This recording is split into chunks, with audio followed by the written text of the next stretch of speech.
বিপিএলে এক অদ্ভুত ওভার দেখল ক্রিকেট প্রেমীরা, আর সে ওভার ছিল উইন্ডিজ ক্রিকেটার ওশেন থমাসের, যে ওভারে বৈধভাবে প্রথম দুটি বল করার আগে তাকে খরচ করতে হয়েছে 15 রান। বিপিএলে খুলনা টাইগার্স ও চিটাগং কিংসের মধ্যকার ম্যাচে ঘটে এই ঘটনা।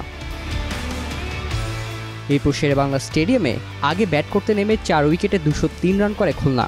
পরে ফিল্ডিংয়ে ওশেন থমাসের হাতে প্রথম ওভারটি তুলে দেন খুলনার অধিনায়ক মেহেদী হাসান মিরাজ। সে ওভারে প্রথম বলেই তুলে নেন নাইম ইসলামের উইকেট, তবে নো বল হওয়ায় সেই যাত্রায় বেঁচে যান নাইম।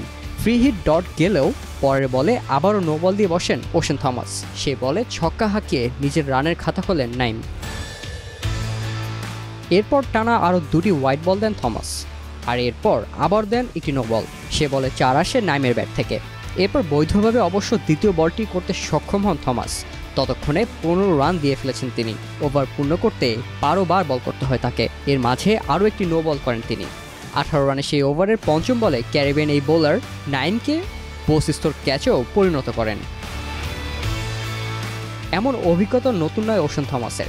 এর আগে অবশ্য ক্যারিবিয়ান প্রিমিয়ার লিগে এক বলের পেছনে 14 রান খরচ করার রেকর্ড আছে থমাসের।